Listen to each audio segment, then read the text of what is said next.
वंदे मातरम के इस विभाजन ने देश के विभाजन के बीज भी बो दिए थे।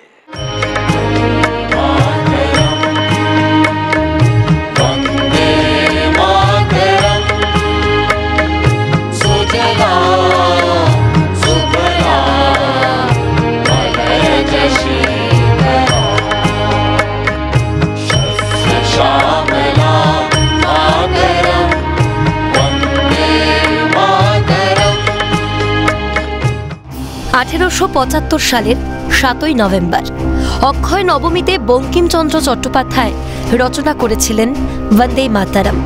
তবে বঙ্কিমচন্দ্রের আনন্দমঠ উপন্যাসের অংশ হিসেবে বন্দে মাতরম গানের প্রকাশকাল 1882 সাল। 1896 সালে কলকাতায় অনুষ্ঠিত ভারতীয় জাতীয় কংগ্রেসের অধিবেশনে প্রথম গাওয়া হয়েছিল বন্দে মাতরম গানটি। 1950 সালে স্বাধীন ভারতের জাতীয় সঙ্গীতের স্বীকৃতি পায় বন্দে মাতরম। দেশ জুড়ে বন্দে মাতরম রচনার সার্ধ শতবর্ষ উদযাপন হলো শুক্রবার থেকে, চলবে আগামী বছরের 7ই নভেম্বর পর্যন্ত। নয়াদিল্লির ইন্দিরা গান্ধী ইনডোর স্টেডিয়ামে বর্ষব্যাপী উদযাপনের সূচনা করলেন প্রধানমন্ত্রী নরেন্দ্র মোদী। সেই মঞ্চ থেকে প্রধানমন্ত্রীর গলায় শোনা গেল বন্দে মাতরমের এমন এক অংশ যা কোনোদিনই অন্তর্ভুক্ত হয়নি এদেশের জাতীয় সঙ্গীতে। बंकिम बाबू के पूरे मूल गीत की पंक्तियां हैं, तम ही दुर्गा 10 प्रहरण धारिणी, कमला कमल दल विहारिणी, वाणी विद्यादायिनी, नमामि त्वम नमामि कमलाम, अमलाम अतुलाम, सुजलाम सुबलाम, मातरम वंदे मातरम। 1937 সালের 20 অক্টোবরে নেতাজি সুভাষচন্দ্র বসুকে লেখা জওহরলাল নেহেরুর চিঠির অংশ তুলে ধরে বিজেপি মুখপাত্র CR কেশবন এক্স হ্যান্ডেলে লিখেছেন, নেতাজি সুভাষচন্দ্র বসু চেয়েছিলেন অক্ষুণ্ণ রাখা হোক বন্দে মাতরমের সম্পূর্ণ অংশ, কিন্তু জওহরলাল নেহেরুর নেতৃত্বে ধর্মীয় কারণ দেখিয়ে বাদ দেওয়া হয়েছিল এই অনুচ্ছেদ।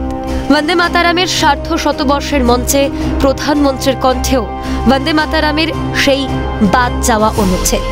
বললেন, শুধু দেশকে না, এরা টুকরো করেছিল বন্দে মাতরমকেও। বন্দে মাতরমের বিভাজনের মধ্যেই লুকিয়েছিল দেশ বিভাজনের বিভীষিকার বীজ। आजादी की लड़ाई में वंदे मातरम की भावना ने पूरे राष्ट्र को प्रकाशित किया था, लेकिन दुर्भाग्य से 1937 में वंदे मातरम के महत्वपूर्ण पदों को, उसकी आत्मा के एक हिस्से को अलग कर दिया गया था, वंदे मातरम को तोड़ दिया गया था, उसके टुकड़े किए गए थे। वंदे मातरम के इस विभाजन ने देश के विभाजन के बीज भी बो दिए थे। জাতীয়তাবাদী চিন্তাভাবনার নিরিখে গেরুয়া শিবিরের যে কোনো প্রশ্নের মুখে পড়লেই কংগ্রেস বরাবর অভিযোগ করে দেশের স্বাধীনতা আন্দোলনে কোনো ভূমিকাই ছিল না RSS বিজেপির। যদিও বিজেপির প্রতিষ্ঠাই 1980 সালে।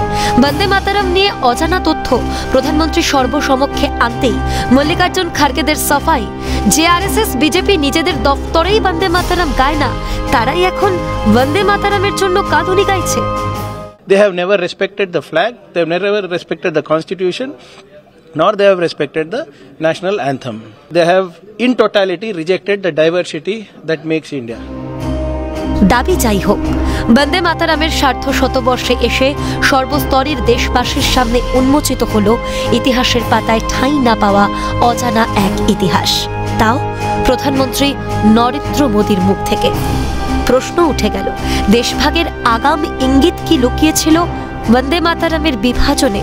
বিভাজনের বিষাক্ত রাজনীতির সেই কদর্যতা আজও কি বয়ে বেড়াতে হচ্ছে এ দেশকে? ক্যালকাটা নিউজ।